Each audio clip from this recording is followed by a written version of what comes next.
আপুনি এইকেইটা কথা সদায় মনত ৰাখিব। 1. যদি আপুনি ভয় কৰে তেন্তে বুজিব যে জয় বহুত ডাঙৰ হ'ব। 2. যদি আপোনাক ঠাট্টা কৰা হয় তেন্তে মনে মনে থাকক আৰু আপোনাৰ ফলাফলৰ সৈতে উত্তৰ দিয়ক। 3.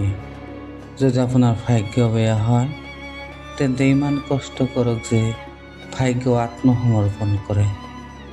4.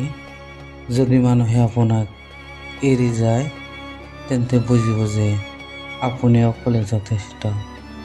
5. বাট বিচাৰি নাপালে নিজৰ পথ নিজে সৃষ্টি কৰিবলৈ শিকক। 6. যদি সময় বেয়া হয় তেন্তে আপুনি নিজকে ইমান শক্তিশালী কৰক যে সময় সলনি হয়। 7. টোপনি অহাৰ সময়ত আপোনাৰ অপূৰণীয় সপোনবোৰ মনত ৰাখিব।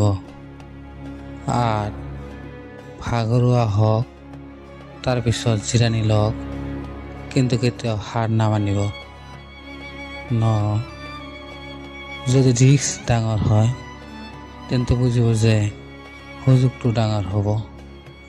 প্ৰিয় দৰ্শক শ্ৰোতা, এই কথাখিনি ভাল লাগিলে আপুনি মোৰ এই চেনেলটোৰ সৈতে জড়িত হৈ থাকিব পাৰে অথবা এই চেনেলটো ছাবস্ক্ৰাইব কৰি ৰাখিব পাৰে। ধন্যবাদ।